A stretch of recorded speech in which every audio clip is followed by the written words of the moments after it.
ప్రధాని మోదీ సూచనల్ని అందరూ పాటించాలని అన్నారు సీఎం చంద్రబాబు. కాన్వాయ్ ఒక ఫ్యాషన్ అయిపోయిందన్నారు. 10 వాహనాలు వెనకాల ఫాలో అవడం సరికాదని, అలాంటివన్నీ తగ్గించాలని, సెక్యూరిటీ మీనింగ్ఫుల్ గా ఉండాలని చంద్రబాబు అన్నారు.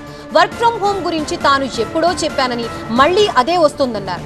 యుద్ధం ప్రభావం ఎదుర్కొనే చర్యలపై రేపో ఎల్లుండో ప్రభుత్వం ప్రకటన చేస్తుందన్నారు.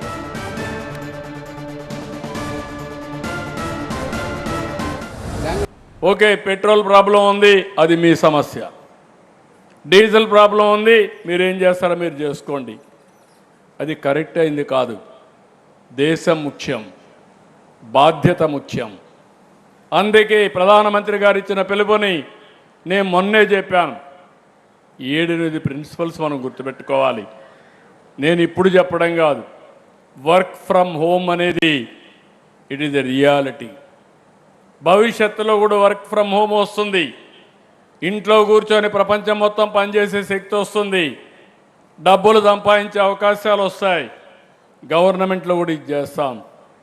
దుబారా ఖర్చు తగ్గించాలి. చాలామంది ఒక కాన్వాయ్ ఒక ప్యాషన్ అయిపోయింది. 10 వెహికల్స్ వెనకాల ఫాలో కావడం. సెక్యూరిటీ మీనింగ్ఫుల్గా ఉండాలి. అలాంటివన్నీ తగ్గించాలి. ప్రధానమంత్రి గారు ఇంకొక మాట కూడా చెప్పారు. ఫారిన్ టూర్స్ అన్నీ కట్ చేయమన్నారు. తప్పకుండా కట్ చేయాలి.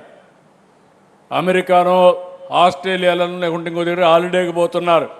దానికంటే బ్రహ్మాండమైన ప్లేసెస్ అరకు పోతే కాశ్మీర్ కంటే బ్రహ్మాండంగా మన అరకు వ్యాలీ ఉంది. ఫైనల్గా రేపో ఎల్లుండి మేము కూడా ఒక అనౌన్స్మెంట్ ఇస్తాం. రాష్ట్రంలో ఈ యుద్ధం వల్ల జరిగే చర్యల వల్ల నివారణ కార్యక్రమాలు ఏమేం చేయాలనో అవన్నిటి కూడా బంగారు కొనడం కూడా మానమన్నారు. మీరు కూడా ఆలోచించాలి. నేను ఇంకొక స్టెప్ ముందుకు పోతున్నా. కర్నూలులో బంగారు తయారు చేసే గని మన దగ్గరనే వచ్చింది. దేశంలో ఉత్పత్తి చేసే బంగారంలో 50-60% మన రాష్ట్రంలో తయారు చేసే పరిస్థితి. దాన్ని నెక్స్ట్ మంత్ ఇనాగరేషన్ కూడా చేస్తున్నాం. అంటే బంగారం అంతా కూడా ఇంపోర్ట్ చేస్తే ఫారిన్ ఎక్స్చేంజ్ పోతుంది. మన దగ్గరనే బంగారు ఉత్పత్తి చేసుకుంటే ఆ సమస్య కూడా ఉండదు.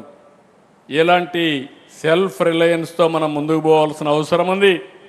దీనికి అందరూ సహకరించవలసిందిగా మరొక్కసారి కోరుకుంటూ